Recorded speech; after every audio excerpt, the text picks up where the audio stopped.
گاهی وقتها با خودم فکر میکنم زندگی ما پر از چیزهایی که آنقدر تکراری و عادی شده که دیگه حتی به چشممون نمیاد. ما آدم‌ها معمولاً دنبال چیزهای بزرگ و خاص هستیم، اما نعمتهای کوچیک و روزمره رو نمیبینیم.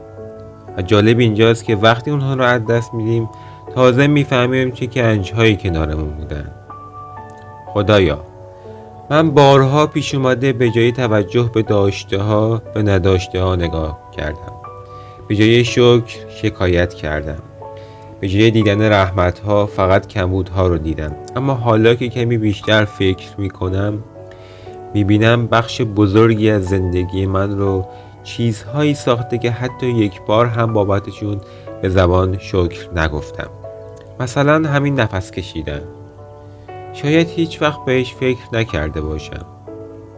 ما راحت نفس میکشیم بدون زحمت، اما کافی باشه چند ثانیه سخت بشه، همونجا دنیا برامون تیره و تار میشه.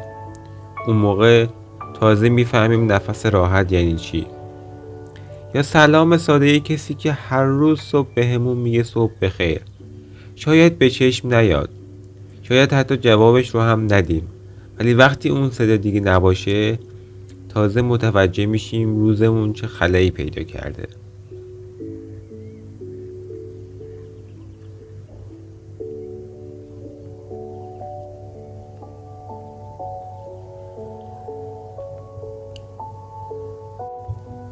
ما معمولا درگیر آرزوهای بزرگیم: پول بیشتر، خونه بزرگتر، مقام بالاتر. اما واقعا چند بار مکث کردیم تا بفهمیم همین سلامت جسم چه نعمتیه؟ همین که پاهامون ما رو به هر جا میخوایم میبرن، همین که چشمهامون رنگها رو میبینن، گوشهایمان صدای عزیزانمان را میشنوند، دستهایمان لمس میکنند، لبهایمان حرف میزنند، دندانهایمان غذا را خرد میکنند. اینها همه دارایی هایی هستند که از دست نروند ارزششان را نمیفهمیم. خدایا، شاید باورش سخت باشه، اما من میدونم در بدنم هزاران اتفاق همزمان در حال رخ دادنه. قلب میتبه، خون توی رگهام جریان داره، مغز فرمان میده، اعضا اطاعت میکنن. من اما حواسم نیست، چون عادت کردم. وقتی مشکلی پیش میاد تازه میفهمم چه نظم شگفت انگیزی در وجودم جریان داشته. گاهی آدم ها فکر میکنن تنها نعمت ها چیزهای مادی هستن، اما آرامش درونی هم نعمته. یه خواب راحت شبانه نعمته. امنیتی که باعث میشه بدون ترس سر روی بالش بذاریم نعمته. یه خنده واقعی، یه عشق صادقانه توی دعا، یه نگاه پر از محبت از طرف کسی که دوستش داری، همه اینها نعمتن. نعمتهایی که شاید کسی در اطرافمون نبینه، اما برای روح ما حیاتی هستن. و بعد خدایا، زمان چه گنجی بزرگه و چقدر راحت از دست میره. خیلی وقتها قدر لحظه ها رو نمیدونیم، روزها رو بیهوده میگذرونیم، اما وقتی میبینیم کسی دیگه حتی فرصت یک روز بیشتر زندگی کردن رو نداره تازه میفهمیم زمان یعنی چه. گاهی به این فکر میکنم که حتی ساده ترین چیزها هم موهبتن.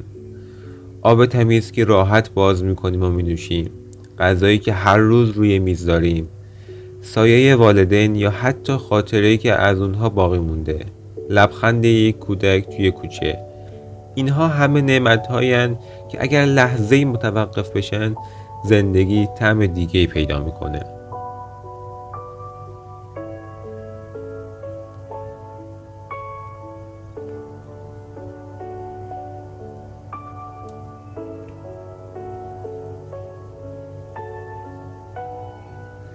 خدایا، من میدونم شکرگزار کامل نبودم. بارها نعمتی رو دادی و من ندیدم.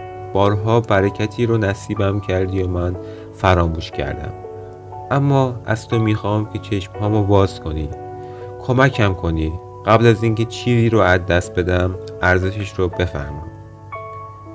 امروز اگر سالمم، اگر کسی هست که دوستم داره، اگر سقفی بالای سرمه، اگر هنوز امیدی برای فردا دارم یعنی ثروتمندم.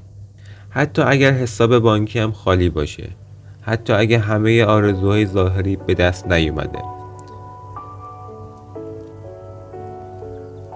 پس بیاییم یاد بگیریم بیشتر ببینیم، بیشتر قدردان باشیم، چون زندگی پر است از نعمتهای پنهانی که فقط به خاطر عادت از چشم ما دور موندن و چه زیباست که قبل از دیر شدن شکرگزارشون باشیم.